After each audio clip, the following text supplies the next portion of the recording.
Good afternoon. It is Thursday, May 30th, 2024, and this is a Protect Our Province BC live briefing. Clean Air Day in BC is on June 5th, so it seems fitting that the question we're asking today is, are hospitals making us sick? I am Dr. Susan Coe, a family physician working in Richmond, BC for 31 years. I'm a clinical associate professor at UBC and a member of Protect Our Province BC. Protect Our Province BC is a nonprofit grassroots organization consisting of doctors, nurses, health scientists, and community advocates striving to keep the people of British Columbia safe by sharing accurate scientific knowledge about COVID-19. We also advocate for the BC government to do more to protect the health and prevent chronic disease and disability for everyone who calls BC home, starting with the most vulnerable among us. We begin by respectfully acknowledging that we are broadcasting from the traditional, ancestral, and unceded territory of the Coast Salish peoples, specifically the Musqueam, Squamish, and Tsleil-Waututh nations. We are grateful to the Indigenous peoples who have cared for these lands since time immemorial. As settlers, we commit to do our utmost to uphold the Truth and Reconciliation Commission and work towards its 94 calls to action. Today, we are very happy to have Dr. Susan Lee, Dr. Jean Warneboldt, and Dr. Victor Leung to join us for a discussion of respiratory infection transmission in healthcare settings. To make it clear, all the physicians speaking today, including myself, are expressing their own personal opinions. We do not represent the hospitals or healthcare authorities where we work.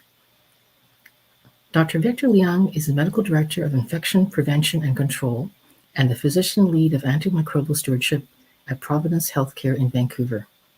Dr. Susan Lee is an anesthesiologist and Anesthesia Department Research and Quality Improvement Lead at Royal Columbia and Eagle Ridge Hospitals, as well as a clinical assistant professor with the UBC Faculty of Medicine.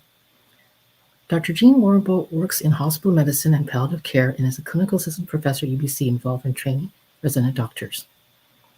Dr. Lee and Warneboldt are the authors of an excellent article published in the November 2023 issue of the British Columbia Medical Journal, a publication of the Doctors of BC.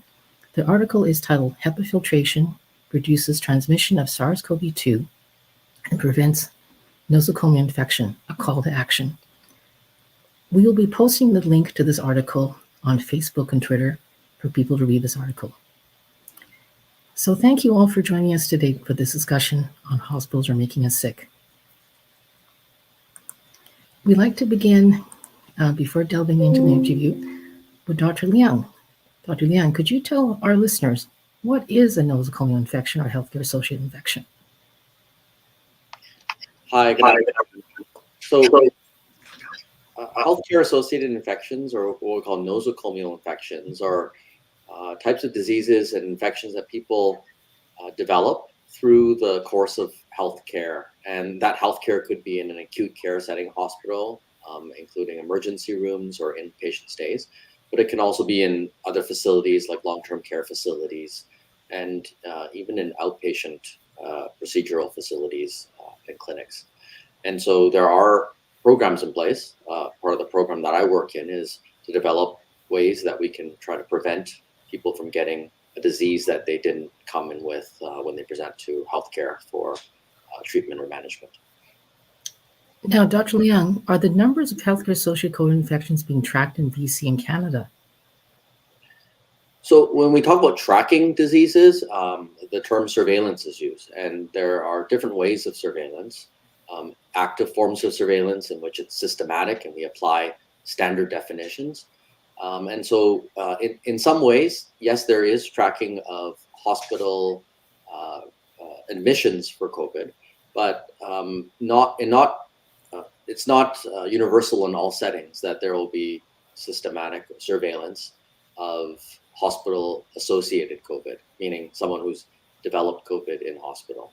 Now, there are papers that have come out from Canada with specific hospitals participating that will have information on what is thought to be hospital-associated COVID. And they use what we call temporal definitions or time-based definitions. So, for example, if someone comes into hospital for seeking care for a certain condition, and 7 days later they develop symptoms and test positive for COVID, in some of those research settings or surveillance systems, that would be considered a hospital-associated case. Thank you, Dr. Leung. Now, turning to you, Dr. Warneboldt, what prompted you to write the article in the BC Medical Journal? Thank you very much. And thank you for your interest in our article and also your interest in our patients and for taking the time to have us all here today. Despite the scientific advances and wonderful developments of the COVID vaccines, in hospital, we really can't fall into the wish of greater society that the COVID pandemic is over. We see a lot of morbidity. We even see mortality from COVID and respiratory illnesses that spread in our very, very frail population. Speaking very personally, it's extremely demoralizing to work to make these really frail patients better, only to see them fall into worse sickness while they're under our care. That's why we wrote the article. And what about you, Dr. Lee? And so I echo Dr. Warnebolt's thanks for your interest both in the article and our patients. I got kind of going on this topic because I saw Dr. Warneboldt in the hallway one day in April a couple of years ago. And I just casually, like how we often do, we see our colleagues in the hallway and we say, hey, how's it going? And she told me not good. And I remember that. And I remember then she went on to explain how under her care as a hospitalist, several of her patients had recently died due to COVID that was acquired in the hospital. And this was at a time when there was almost like a celebratory feeling that the pandemic was ending. A lot of people were sort of were trying to move on or at least forget that there were still really vulnerable people at risk in the hospital. And it deeply affected me that that our healthcare system could be potentially putting people at risk and also contributing to the burnout of our healthcare workers, where clearly Dr. Warneboldt was just really distressed over what was not just what was going on, but also like what she as an individual physician could do about it. And so we thought, well, let's work to see if there's something we can do about it. Thank you very much. You know, that part of your article where you talked about the devastation Dr. Warneboldt felt dealing with the COVID outbreak and deaths of patients in multi-unit infection ward really resonated with me because I too experienced the same thing working in long-term care. And like you, I was also really saddened that these were potentially preventable deaths. And there's another sentence that you wrote in an article that really struck me. It's, quote, for some of the most vulnerable patients, the air in the hospital can be deadlier than a diagnosis that brought them in. And Dr. Lee, and yet these patients' COVID infections would have been classified as incidental. Would they not be, Dr. Lee? Yeah, typically, and especially around that time, there was and continues to be a lot of people that sort of say, well, the patient came in with something else and they just happened to test positive for COVID. What's the big deal? And they would say that it was just an incidental infection. But then that's just sort of when you look at it on the surface. When you dive a little bit deeper, you start to realize that these patients, yes, they were admitted for something else, perhaps a serious diagnosis, something like a stroke or heart attack, and they're recuperating in the hospital. They are quite ill. They're vulnerable patients. And then what we were finding is that they do acquire COVID in the hospital while they're trying to recover. And it's anything but incidental because it causes them to have a longer length of stay, develop a number of complications, and unfortunately and really sadly, sometimes even cause death, whereas their original diagnosis perhaps would not have. Thank you very much, Dr. Lee. Now, going back to you, Dr. Leung, what is the mortality rate associated with hospital-acquired COVID infections? So I guess going back to that question of surveillance, do we have accurate data to track hospital-acquired COVID-related mortality? And I would say overall, no. Reason for that is there's no standardized tracking or surveillance system for what is considered hospital-acquired COVID in British Columbia.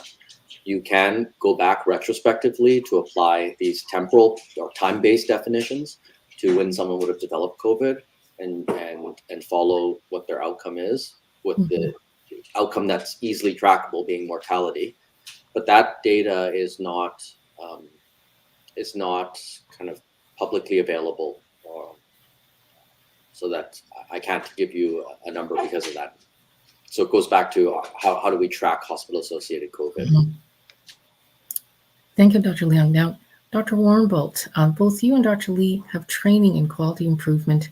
And so what change did you want to make in order for your hospital to be safer for vulnerable patients during the ongoing COVID pandemic? Well, we would all love to see private rooms and special equipment like that, brand new facilities. But there are other system-related changes that we can make. Such innovations like HEPA filtration could be potentially helpful. We would like to see greater appreciation for the variety and nuances of infections in vulnerable patients, like we've just been talking about. We'd also like to see a mechanism to flag potential outbreaks early when clinicians on the ground first sense transmission happening on the unit. We need solutions that adapt to the known airborne mode of transmission and that work with our aging infrastructure. And we also would benefit from new resources to help reduce overcrowding. I totally agree. Going back to you, Dr. Lee, for your article, you review the literature on HEPA or high efficiency particulate air filtration units. What did you learn? So the very shortest answer that we learned is that HEPA filtration does appear to work based on a literature review. To dive a little bit deeper, what is HEPA? HEPA stands for high efficiency particulate air filter. And what it does is it filters particles. And so it does that with an efficiency of 99.97%. And that's based on the particle size of about 0.15 micrometers. And SARS-CoV-2 is 0.1 micrometers. And it not only does that at 99.97% efficiency, it does it even more efficiency with even more efficiency at smaller or larger sizes than that. And so to put that into perspective, when you blow 10,000 particles into the HEPA filter, only 3 of those particles would be allowed through. And so we looked, and broadly, the many studies that we looked at were kind of organized into surrogate particle studies, where they sort of simulated whether that could block a particle that would carry SARS-CoV-2, and then real ward data, and then maybe some other indoor crowding examples outside of the hospital. And then we looked at international guidance. And so with the surrogate particle studies, it did show that when you simulate particles in the size range that you would expect from respiratory emissions or SARS-CoV-2, then it was able to reduce that and take those bioaerosols out of the air. And then when they looked at real wards, they looked at general wards and COVID wards. And on the general wards, they were able to find that the air filters were able to take out the bioaerosols containing bacteria, fungi, and viruses. And when they looked at the COVID-specific wards, there were a couple of really interesting studies where they would turn the air filter on and then measure what was in the air. And then they noticed when the filter was on, then they couldn't measure measurable SARS-CoV-2. And then when they turned the filter off, or in one place it was accidental, they didn't even mean to, but they turned it off, and then suddenly there was an increase in those counts on the COVID wards. And I thought it was really interesting that it doesn't take a long time to clean the air. They were finding those counts would drop within about 5 or 6 minutes. And then finally, we looked outside of the hospital, and the data from schools and from a homeless shelter was very similar in the ability to remove those bioaerosols from the air once turned on.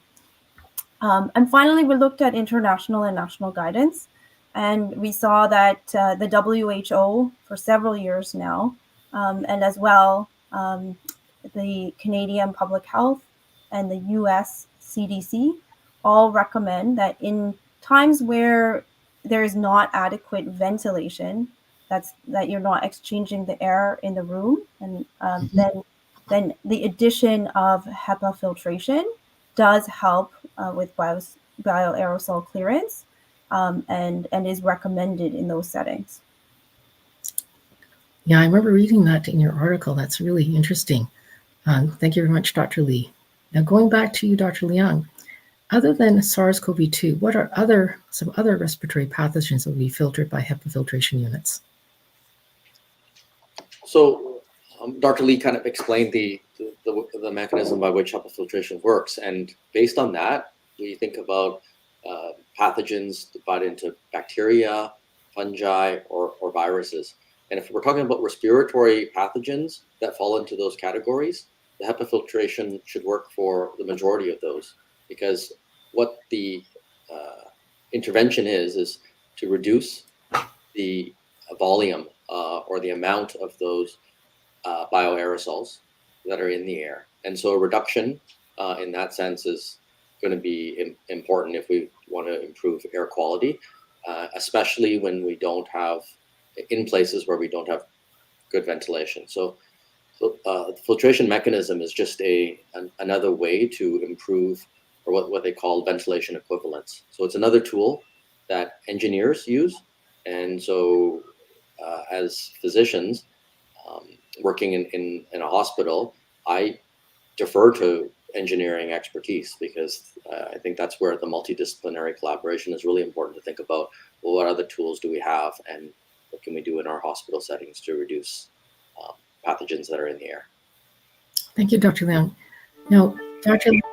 when I've asked my own hospital, they say, well, hospitals already have very good ventilation air exchange. So why would additional HEPA filtration units be needed? So on the first pass of that question, I would say if ventilation is so good that it's equivalent to being outdoors, for example, then we wouldn't see the rates of hospital-acquired infections that we do. So even if it's very good, it perhaps could still be better.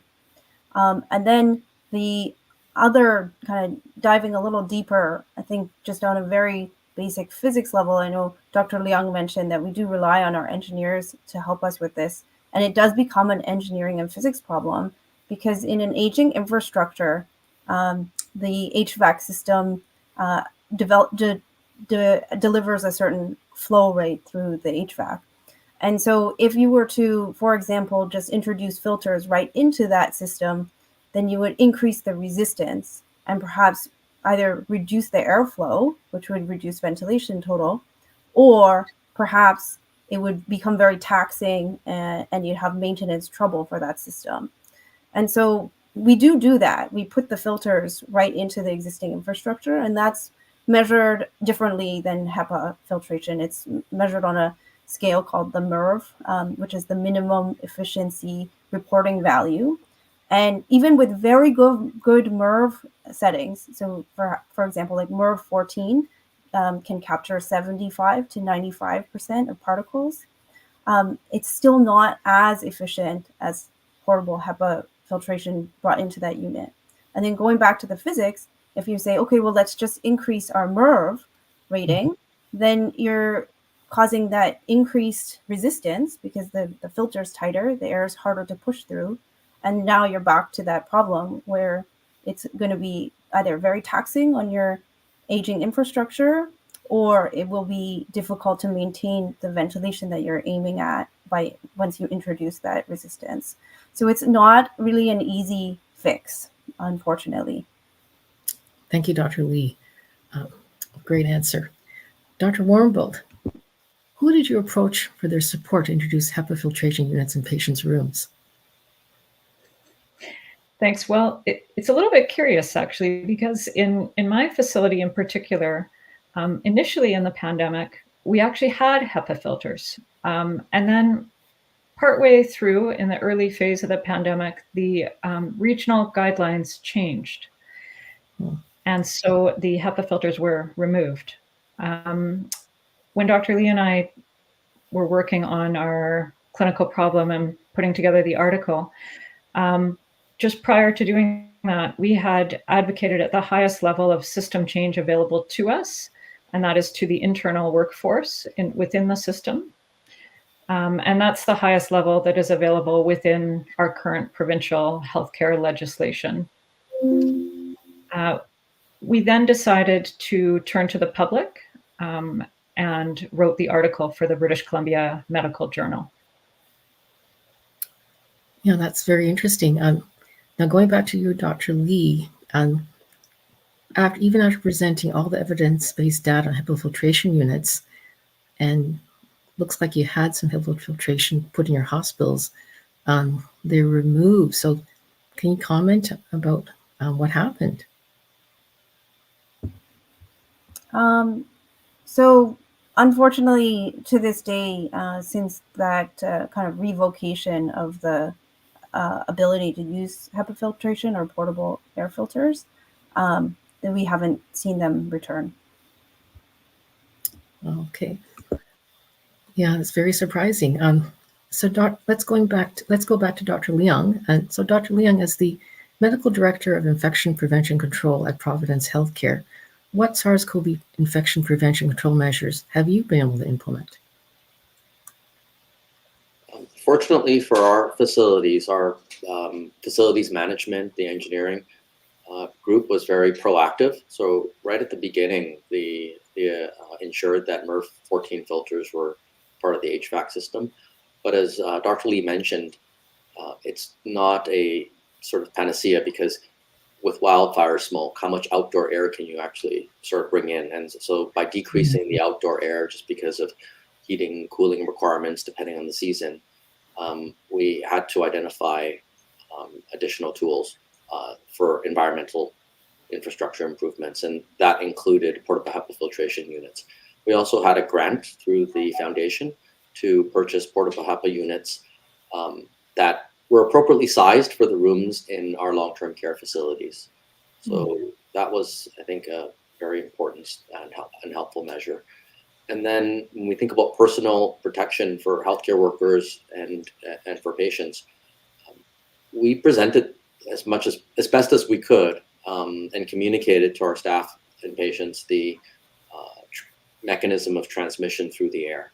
And so we had access to, for staff, fit-tested respirators, because you can't just rely, especially in a setting like an outbreak where you have lots of virus that's in an air, potentially in one or multiple units in the hospital, even with ventilation and HEPA filtration. That may not be sufficient in reducing the risk of transmission. So ensuring that our staff, patients know that whether it's a fit tested for staff or non-fit tested for patients, that respirators are available. And then it's kind of up to the individual to decide on their own what their risk tolerance is to use a respirator or a mask. During outbreaks, we placed higher emphasis on use of respirators for all staff. Thank you, Dr. Leung. Now, Dr. Leung, in 2022, you won an award for the Coalition for Community and Healthcare-Acquired Infection Reduction. You're acknowledged for having recognized that COVID was airborne and having educated your Canadian infection prevention and control colleagues, as well as the public, about airborne mitigation strategies. But to this day, many of your peers in BC and Canada still don't acknowledge that SARS-CoV-2 spreads like cigarette smoke in the air that we breathe. And even with the recent WHO acknowledgement that SARS-CoV-2 spreads through the air, the latest BC CDC COVID guidelines are still focusing on droplet and contact transmission, emphasizing hand washing versus cleaning the air. What will it take for things to change?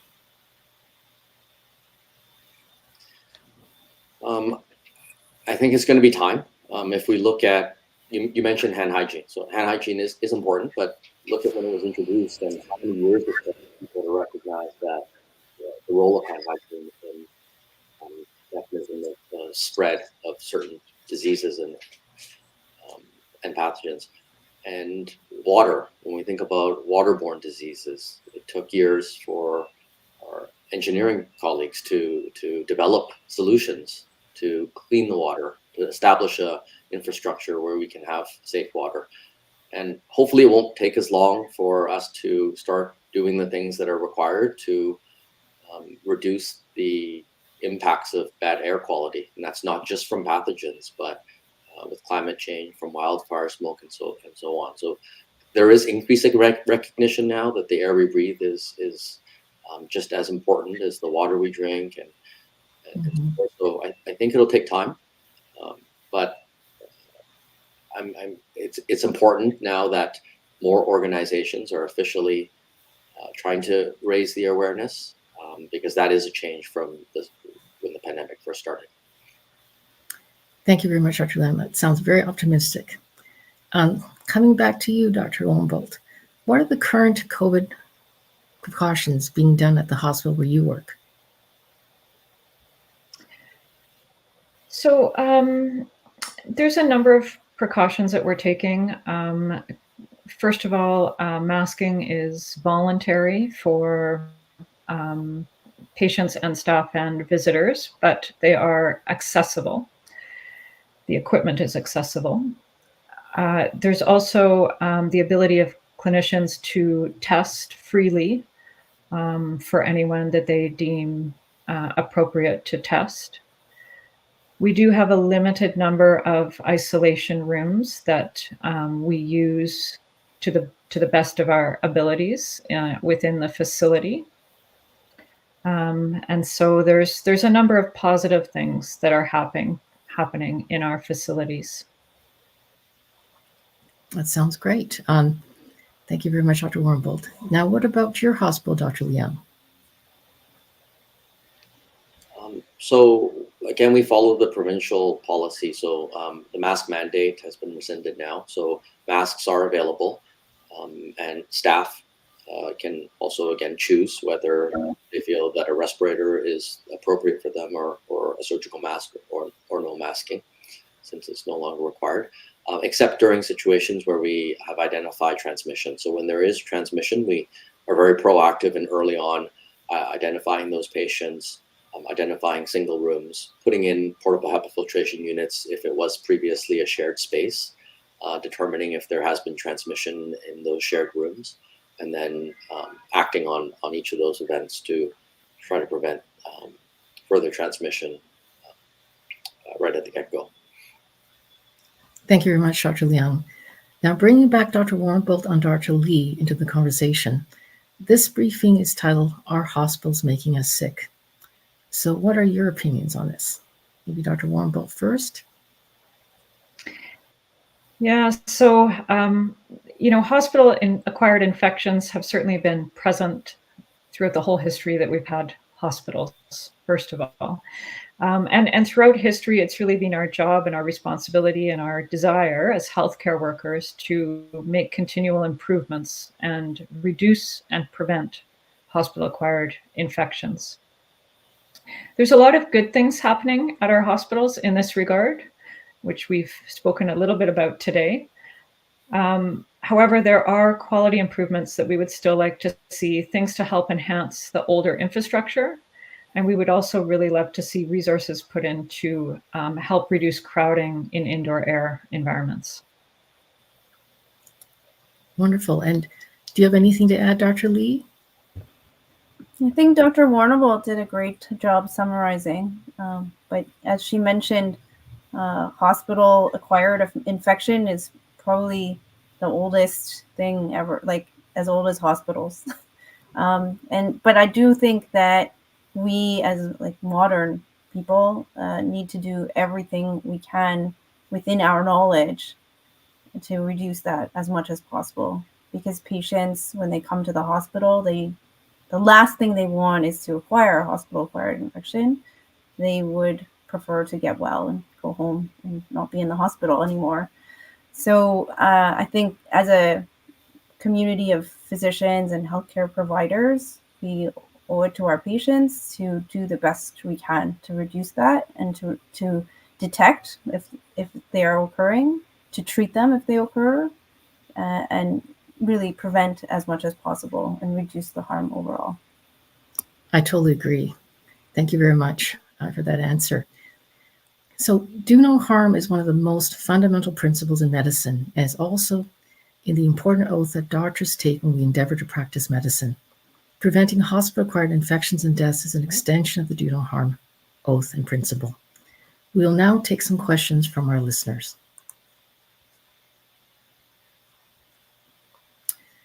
Only Fraser Health recently posted a COVID outbreak at Chilliwack General Hospital. No other health authority have posted any COVID outbreaks. Is this information accurate? So maybe we'll ask Dr. Leung this question. So if we're speaking about BC in particular, like our province particularly, we don't have a standard definition to which to attribute or declare an outbreak for SARS-CoV-2 or COVID. Definitions have changed over time. In Ontario, it is still based on case counts. So if you have met a certain number of cases over a defined time period, that is considered an outbreak. In British Columbia, the definition is a bit more, I guess, less precise. Not only is it, case counts are not included in the definition, it's based on assessment by public health. Thank you, Dr. Leung. Health risk assessment in this case. Now we're waiting for our next question. So this comes from a listener.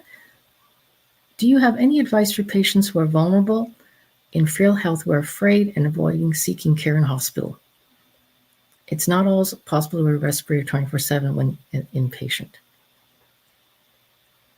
One of you like to comment? I can comment on this one if you'd like. I think first and foremost, I would just reiterate that there's a lot of good things happening in hospital, and we certainly do not want people to avoid seeking care or delay care for their underlying illness because they're concerned about the hospital environment. And there are a lot of good things happening in hospital. I do agree it's not always possible to wear a respirator 24/7 when you are an inpatient. That is very difficult to do. There's a couple of things that I think can be done by the patient, though, to help mitigate risk, and also by the family to help with advocacy. So first of all, I think as an individual, having up-to-date vaccines is a very helpful protective measure. And I would also say for the patient and the family and any visitors as well, those are the people, the family and visitors are the people we would really like to see wearing a respirator when visiting vulnerable people in hospital. And we would also like to see those people helping advocate for the patient that they request their care providers wear respirators if they're not already doing so. We do see many care providers continuing to wear respirators. But I would say that advocacy on the part of the patient and family and visitors would be of great assistance in this regard as well. I totally agree. Thank you very much, Dr. Warneboldt.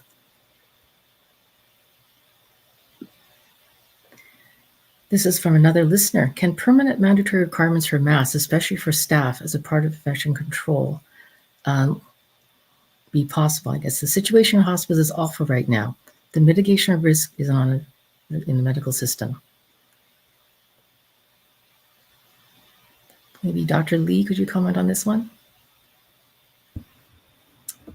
I think the science part of things has mostly been answered in the last 4 years, and that is that when we do mask in great numbers, we reduce transmission, whether that's in the community, in crowded spaces, and whether that's in the hospital during an outbreak.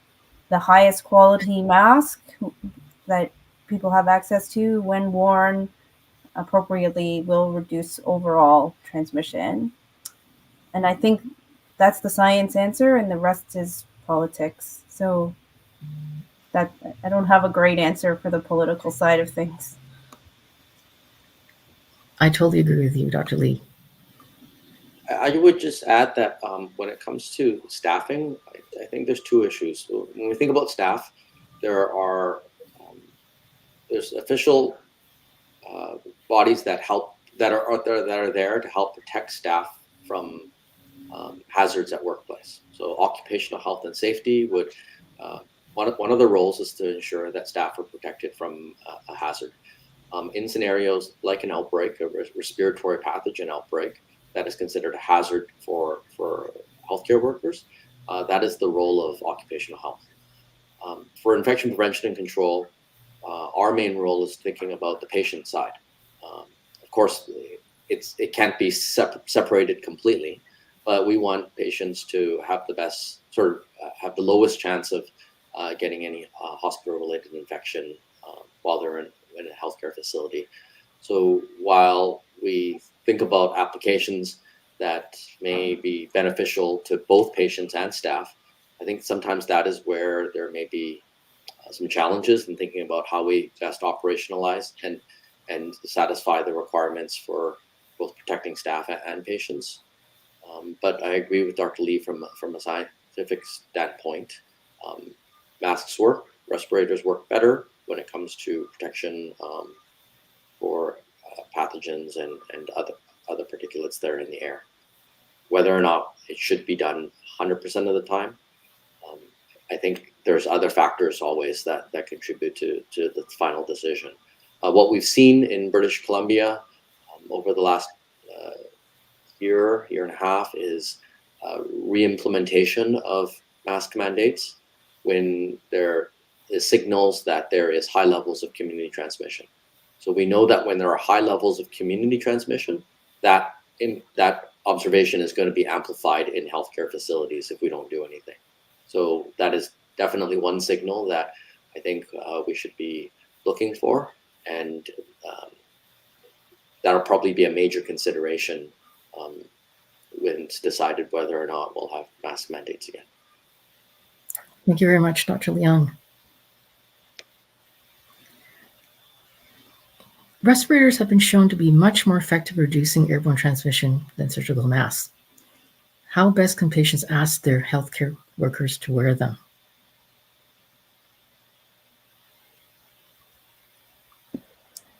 I'll take this one just drawing an analogy to hand hygiene.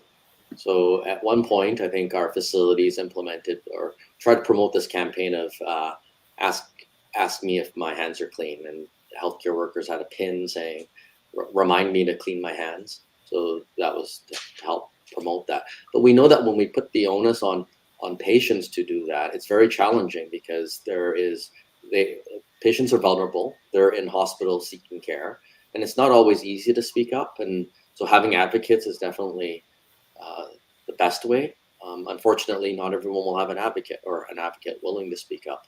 So I think it's easy to say, just ask, but I think in reality, most people who are patients aren't going to be comfortable of asking a healthcare worker. Not to sort of diminish the importance of it and for self-advocating and having others advocate.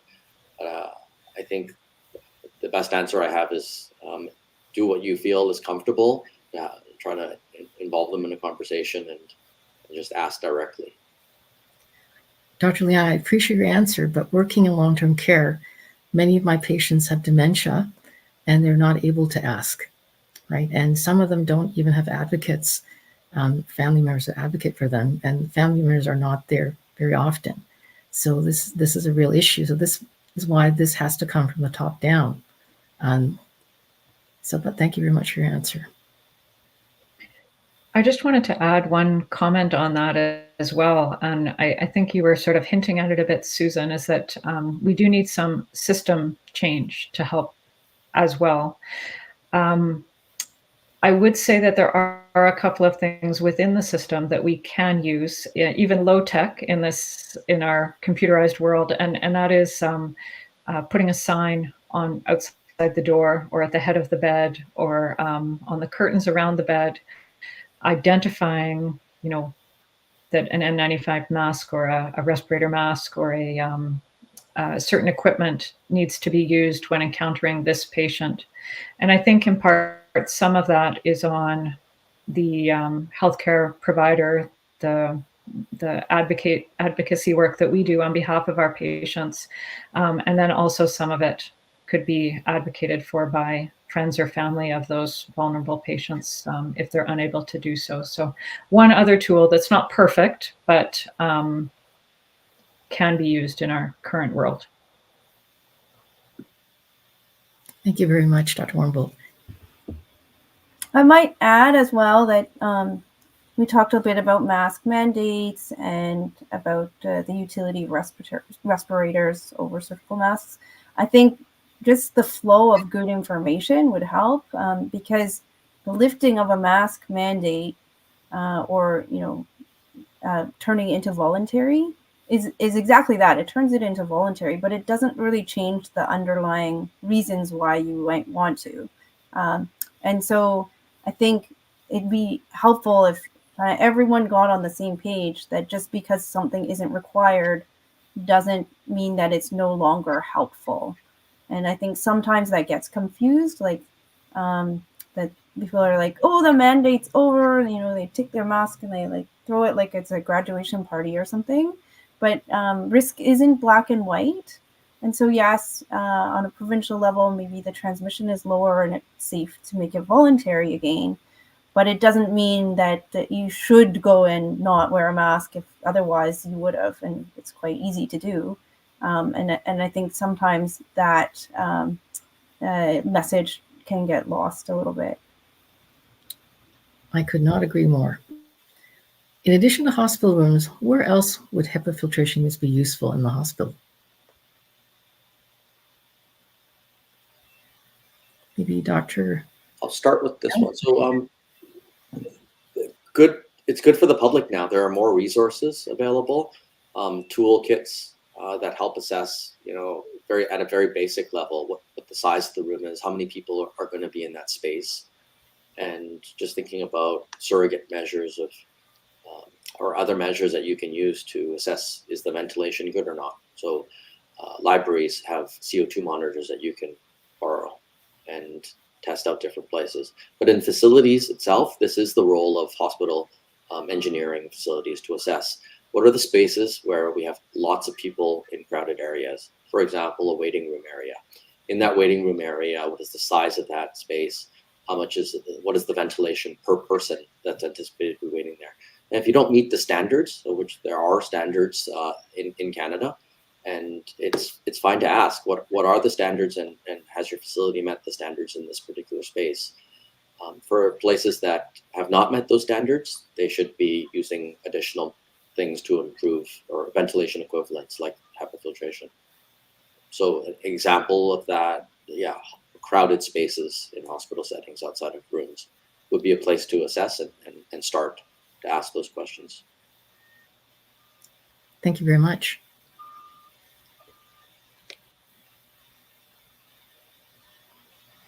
If someone needs to go to the hospital and wants to avoid getting COVID, what are your recommendations?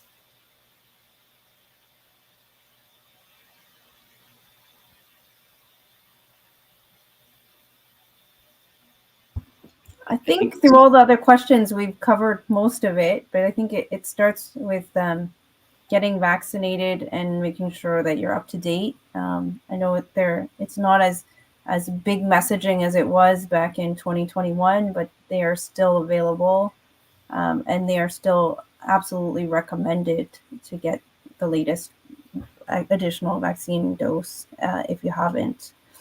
And then once you're in the hospital, I think we've talked about wearing the mask that you can tolerate or find comfortable for as long as you can, and that would be, if you can wear a respirator, great. If that's too uncomfortable or for too long a duration, then wear a surgical mask, and encourage any visitors to do the same, and definitely discourage them from coming if they're actively symptomatic with any kind of respiratory infection. Even if it's not COVID, we still don't want that coming in the hospitals on a visiting basis either. Lots of other measures, but I think understanding the underlying ways you can get COVID. So, the droplet precautions we learned about are still applicable, but now we also have to think about the through the air, and we've known that for a few years now. And so we have to do the things that we do to prevent both of those mechanisms. So, do you have a sense of why there aren't more MDs pushing for more COVID mitigations? And why the government has been so resistant implementing all these effective options? Cultural, financial?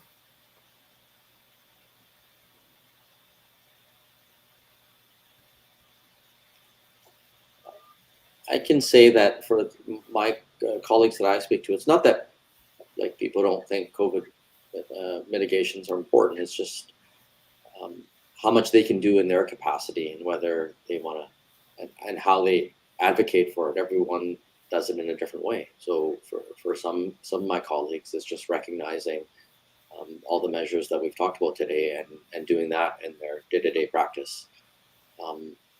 For others, it may be like writing articles or doing research, doing more presentations. And so I think people advocate in different ways.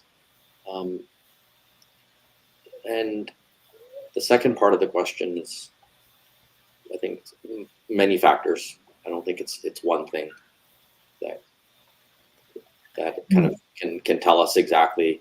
Well, are there responses in the system that are too quick or too slow?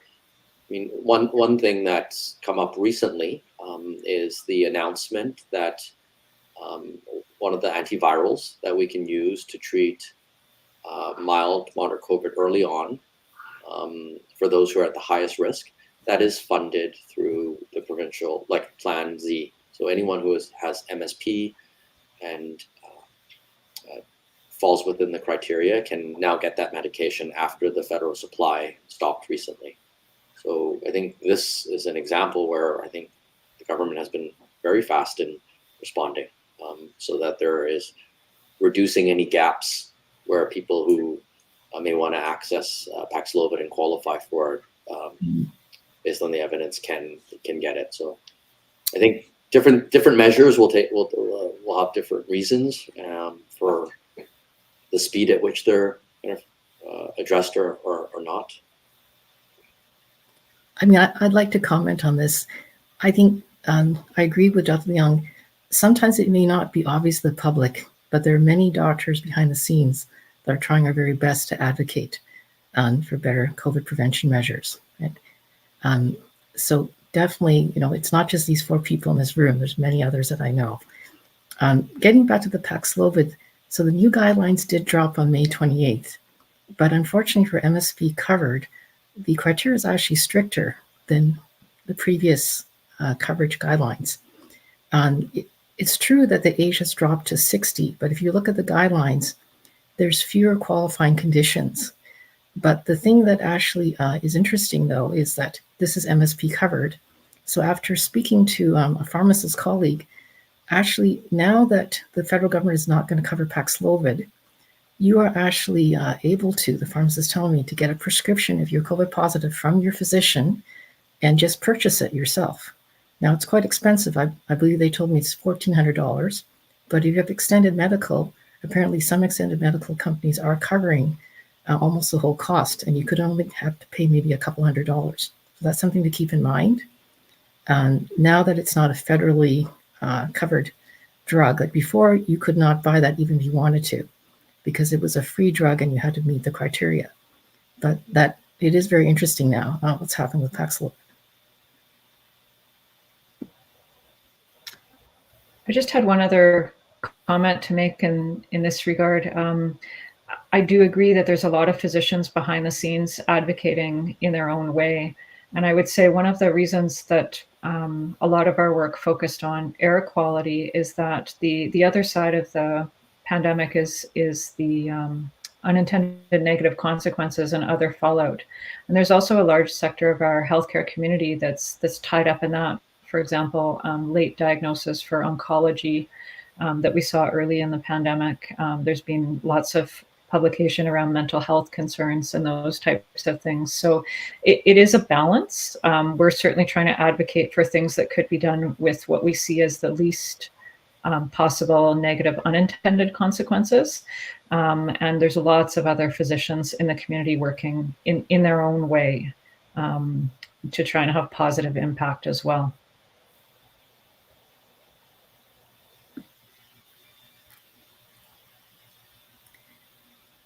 How prepared are we for the next pandemic? Right now, bird flu is frequently in the news.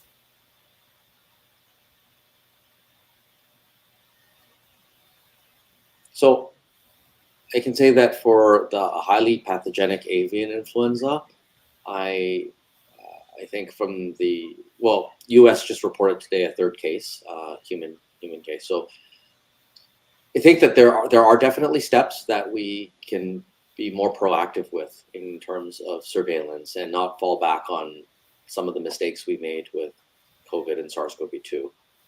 Number one is enhancing the surveillance systems that we have.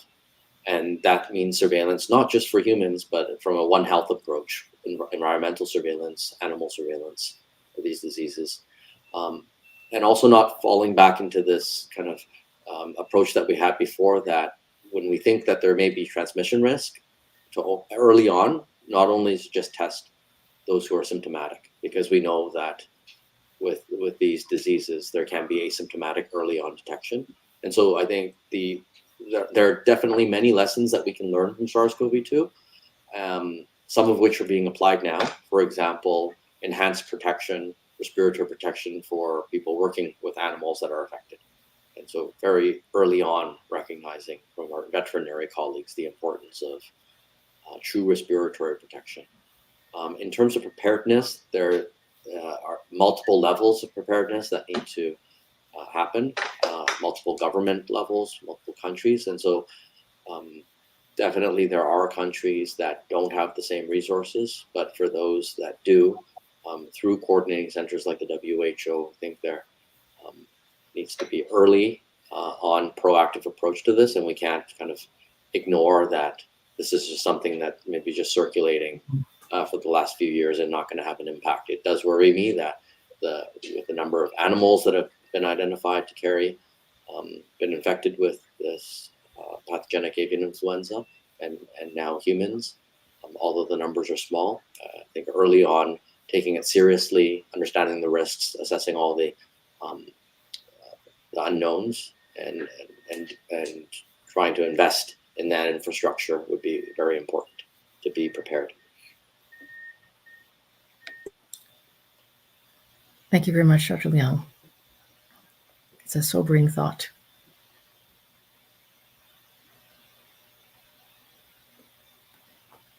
I don't see any more questions coming up, but I did want to, I did see that there's a number of viewers that joined us late in the interview, but just to reassure them that this interview will be available for viewing later on YouTube. So don't worry, you can see the whole thing.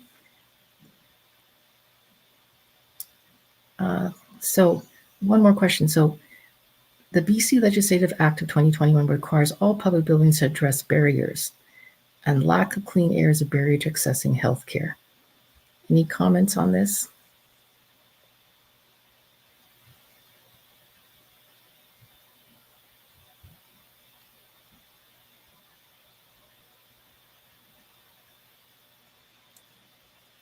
I think, yeah, just it's increasingly recognized that air quality is important to our health, and so I think it's going to take time for this recognition and increased funding to this area that particularly in some places would be a major deficiency.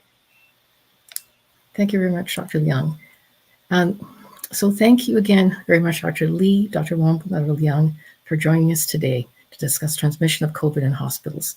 And thank you for all your efforts and all that you've done for this in this ongoing COVID-19 pandemic. And thanks very much to our listeners for joining us today. And special thanks to Carrie, our IT expert, who made this live briefing possible. And again, if you've missed the part of the live briefing, you can watch this again on YouTube. For those of us watching who are wondering how they may be able to take action on calling for better safety in hospitals against preventable infections, follow the link in the slide, which we'll show momentarily, from the local group Do Not Harm BC's current campaign titled Vulnerability Isn't Seasonal, There's a letter and phone templates with links to government officials to contact. So thank you very much all again for joining us.